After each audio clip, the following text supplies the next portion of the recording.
No DQ Galaxy, we are live with the NoDQ.com live recap of AEW Dynamite for Wednesday, May 11th, 2022. Tonight, we started the Owen Hart tournaments for the men and women.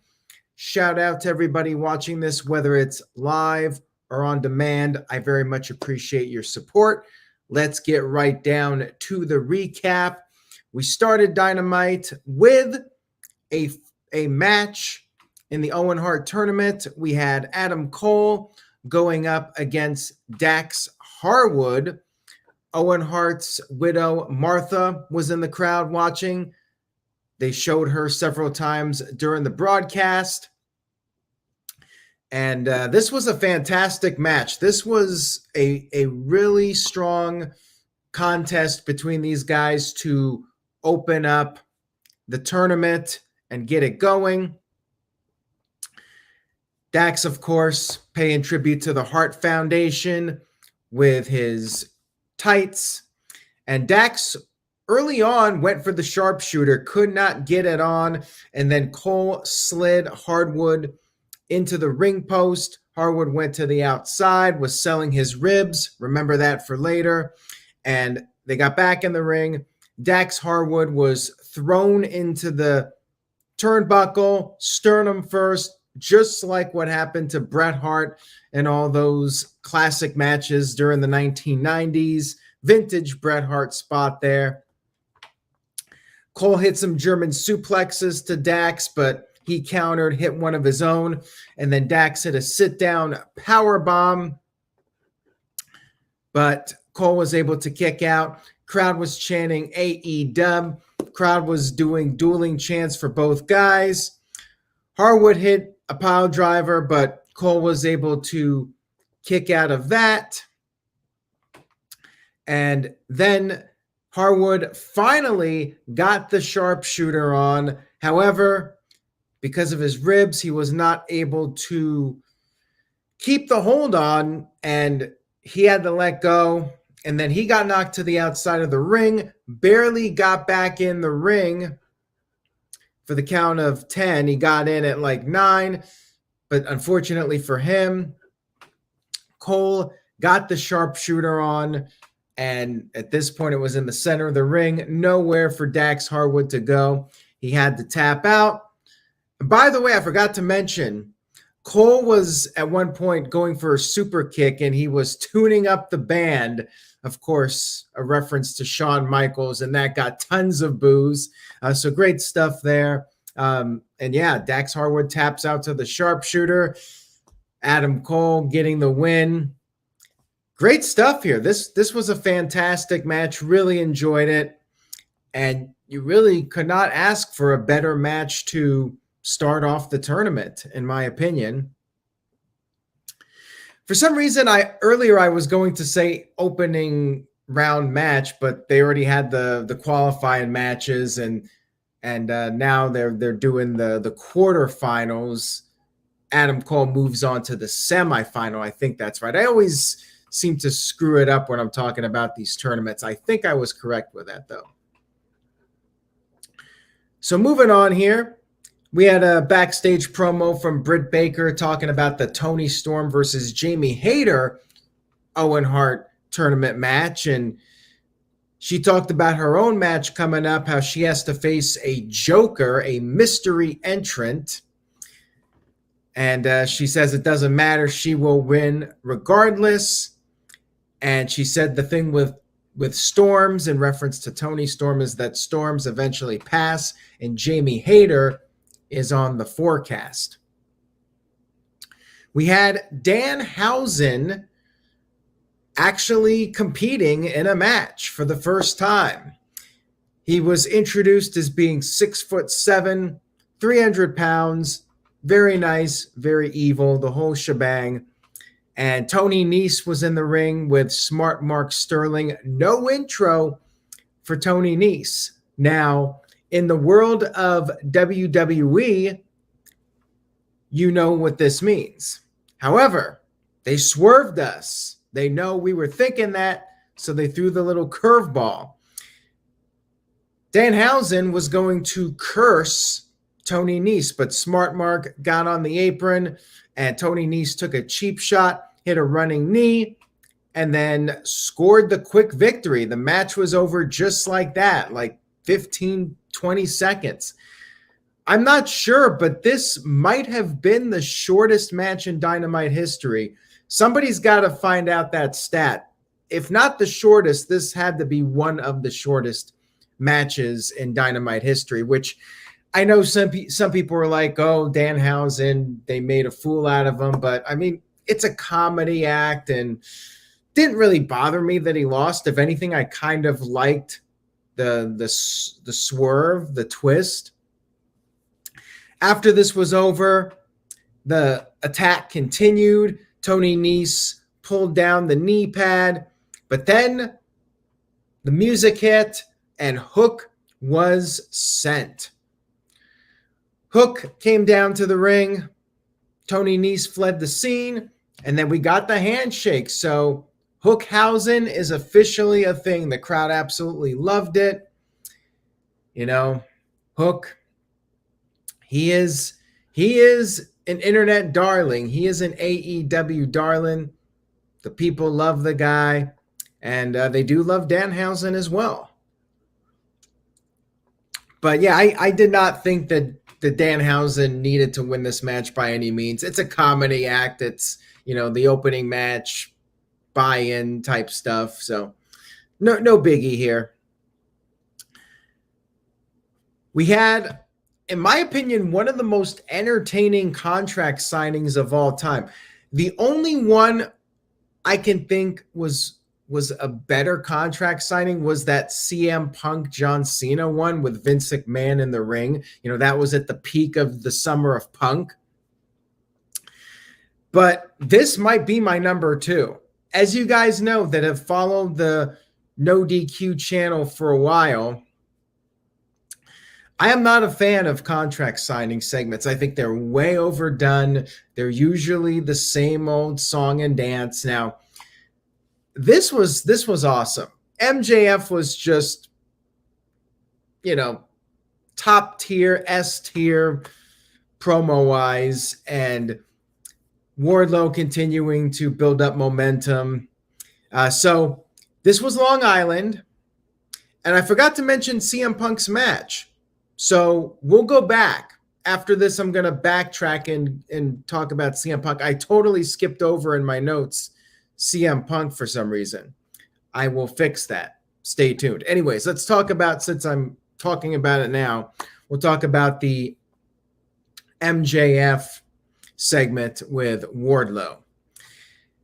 Wardlow was in the ring, no entrance music, of course, and crowd was booing him. And also there was something on the big screen that said "Boo Wardlow," which they were.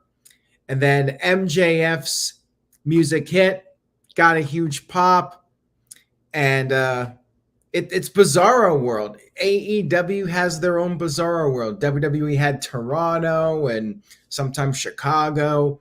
But yeah, Long Island, where MJF is the most beloved babyface in the company and CM Punk is a heel. And we'll get to that in just a few moments with CM Punk, because I did skip over the segment that actually happened earlier. They did a Dark Side of the Ring parody, which I thought was completely on point, very funny. They even had Barry Horowitz, the old WWE enhancement talent from the 90s, make a little cameo and did the whole pat on the back. Actually, I don't think he did, but he was in the segment. And Chris Jericho was narrating. And of course, people wonder, well, Chris Jericho and MJF hate each other. But Jericho mentioned in the voiceover that MJF was actually paying him quite a bit of money, so he was going to go along with it. So MJF praised the Long Island fans and said he wants them to give Wardlow the loudest boos in the history of wrestling.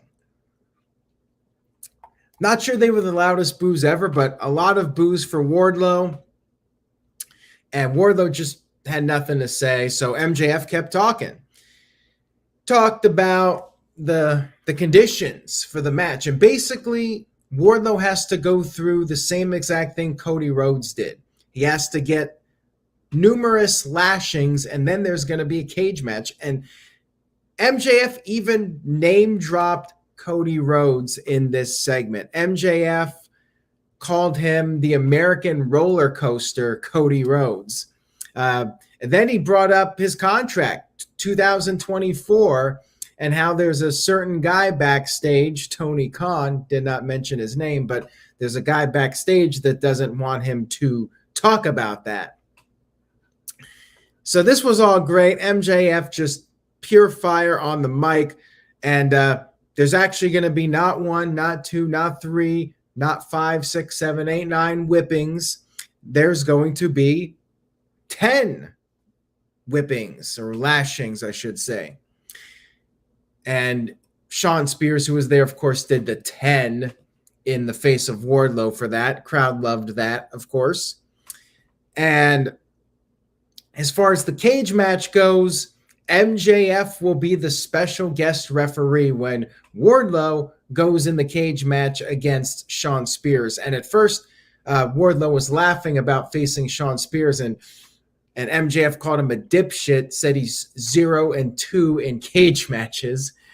And also, if Wardlow loses at Double or Nothing, he can never sign a contract with AEW again. Wonder what that means. So Wardlow was going to sign the contract, but his hands were cuffed. So MJF said, go ahead, uncuff him. And that's what he did. He uncuffed. He was uncuffed, I should say. Wardlow signed the contract, but then, of course, he attacked the security guards and he attacked Shawn Spears. MJF was about to get beat up, but smart Mark Sterling took the bullet for MJF, and then Wardlow powerbombed smart Mark through the table. That table has a family, damn it. But you know what? I give them a pass this time. This was an all-time great contract signing segment. MJF is just amazing, and Wardlow continues to show signs of being the future of the business. So I just really enjoyed it. It was a lot of fun. And MJF being the babyface in Long Island is always a fun watch.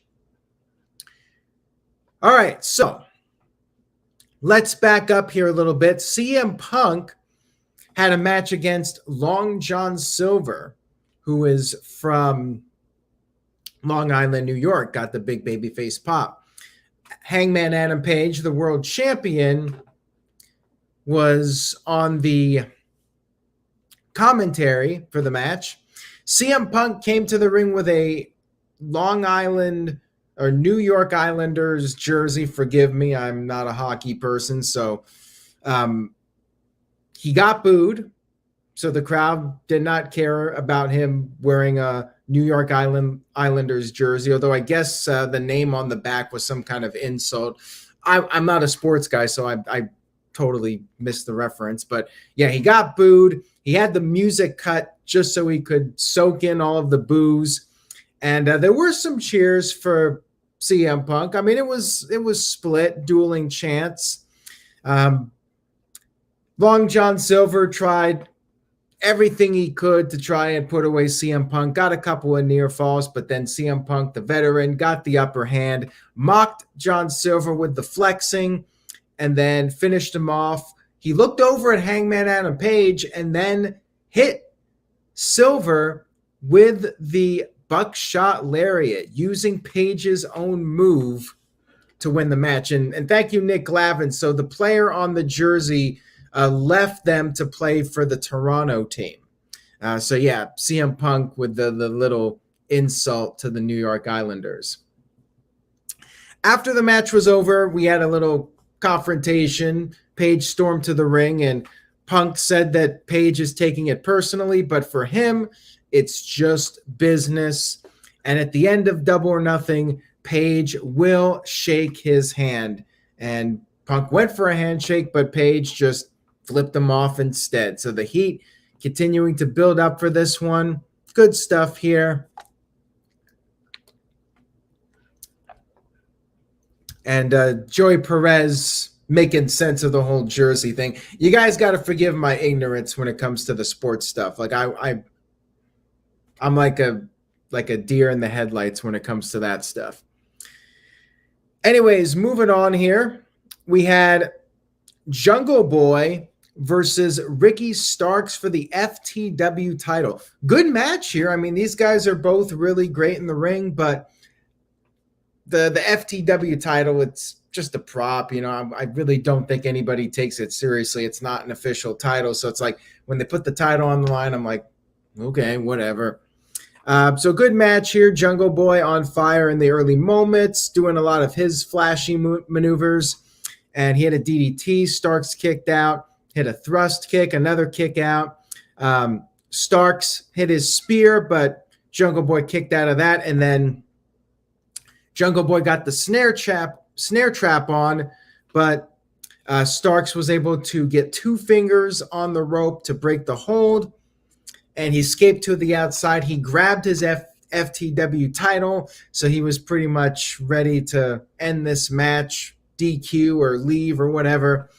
And then we had Swerve Strickland walking down to the ring, was not having any of these shenanigans from Ricky Starks, but unfortunately it backfired on Jungle Boy because referee got distracted. Jungle Boy had the match won,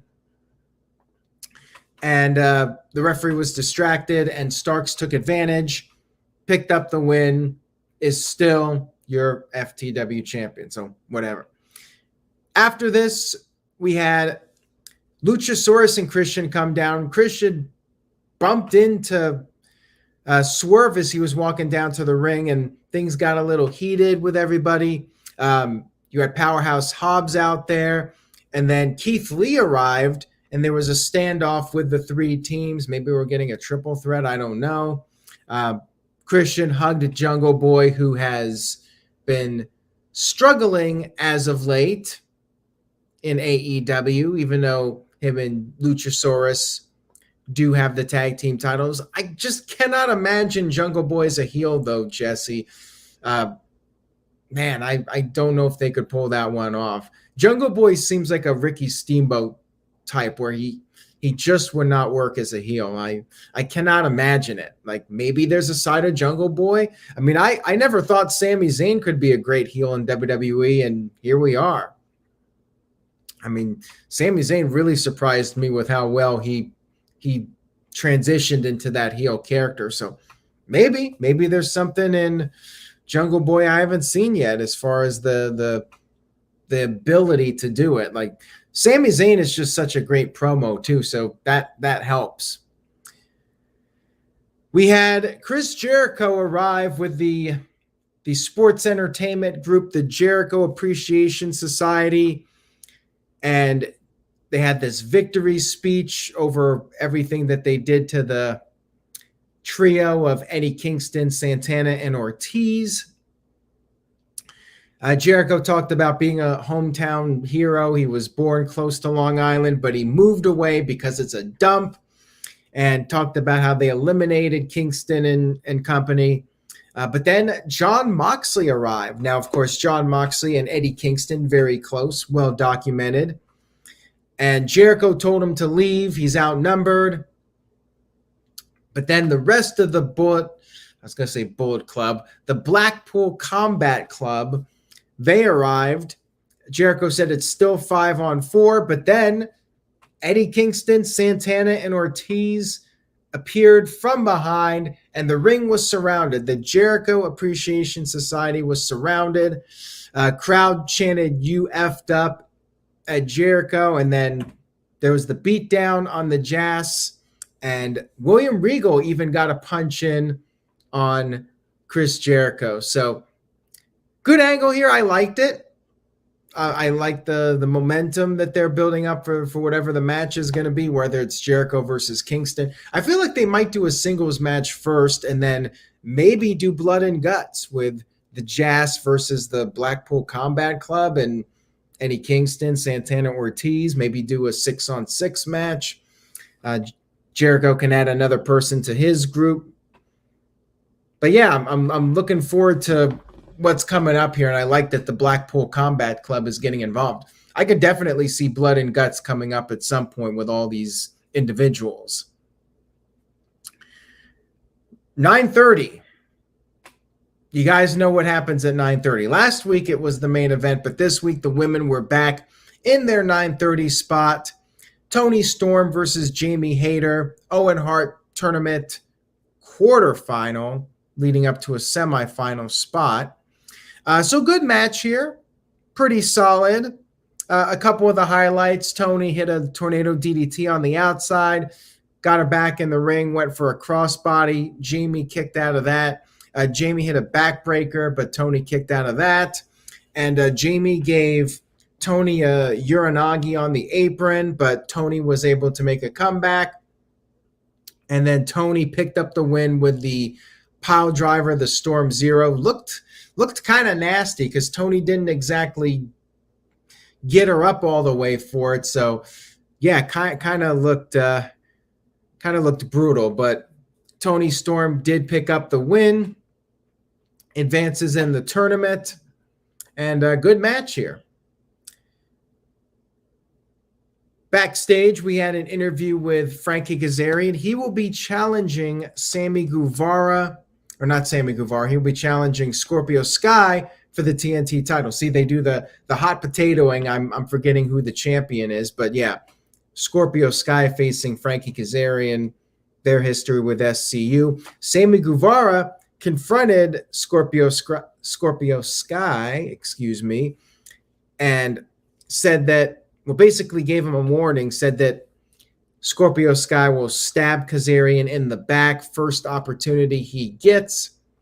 And Kaz said, that's fine, because the only person he trusts is himself, and told Sammy to go be unlikable somewhere else. So Sammy left, although he did make out with Ty Conti a little bit before leaving.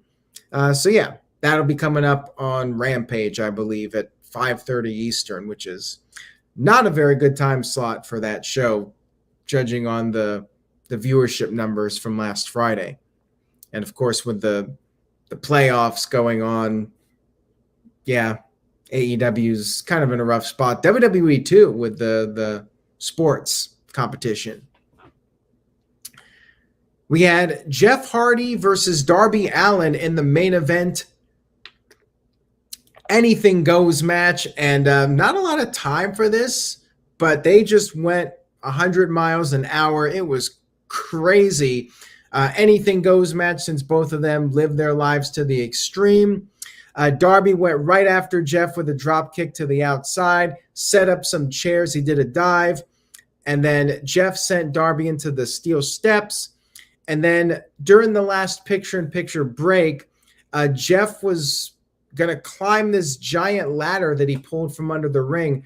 I felt like they were stalling for time because of the picture-in-picture. Like, Jeff was just chatting with the referee or whatever, and Darby was just laying there during the picture-in-picture. It's kind of ridiculous. But then right when we came back, we got back into it. Darby knocked Jeff off the ladder, laid him out on the chairs, climbed up, and did this crazy-ass swanton bomb off the top onto Jeff, onto the chairs that were set up. It was brutal. Like, it was one of the craziest things you'll ever see on a wrestling show. And then Darby laid out Jeff on the apron, went for the coffin drop, but Jeff moved.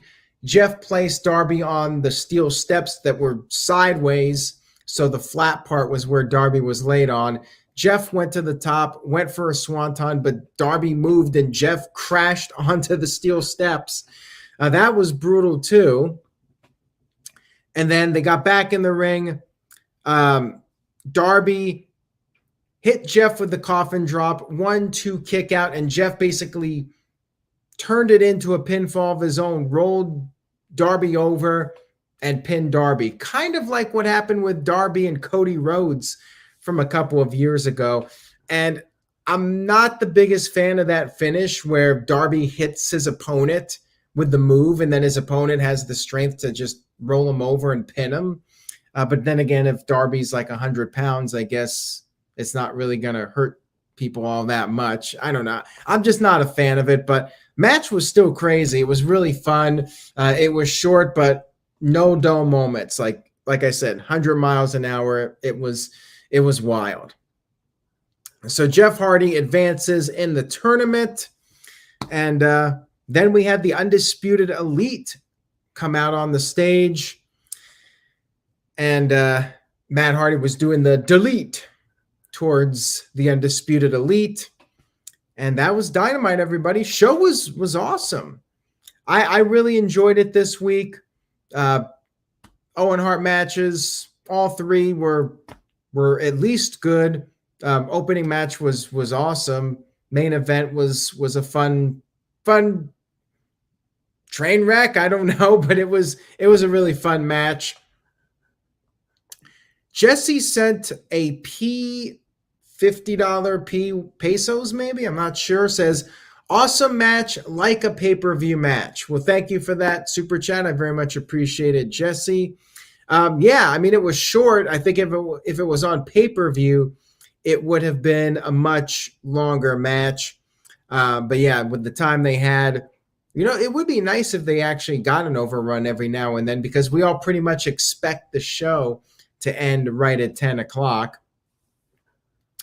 Dylan sent in a $5 super chat. Thank you very much for that, Dylan. I appreciate it. Says, I noticed lots of people worried about Jeff Hardy's well-being since coming to AEW, but if he insists on still doing these stunts, then his body, his choice. I mean, that's very true. Jeff Hardy, he marches to the beat of his own drum. And he is a pro. He's been doing this for many years. I mean, for some of those stunts, there's no 100% safe way to do it, and it is high risk. But Jeff, if anybody could pull it off, it's Jeff Hardy. And yeah, he's getting up there age-wise, and he should be careful. But again, he's doing his thing. Nobody knows his body better than him, so have to trust that he knows what he's doing, and if it's becoming too much, he'll tone it down a little bit. And Jesse sent in another $50 super chat, so thank you for that. Jesse says, no handshake between Jeff and Sting. I know that Jeff and Darby shook hands after the match was over, showing the sportsmanship, I guess. They didn't really have time to do a handshake with Jeff and Sting because you had the Undisputed Elite coming out to crash the happiness. So all in all, big thumbs up for Dynamite. I'm giving it an A-. One of the better Dynamites of the year. Hot crowd as usual, fun atmosphere, and just a show that flew by really, really quickly. Solid build up for Double or Nothing. MJF, definitely check out that segment. And the opening match, the Owen Hart tournament match with Dax Harwood and Adam Cole. I think you have to check that one out for sure. Lots of quality stuff from start to finish. And that was Dynamite, everybody. Thank you all so much for tuning in tonight.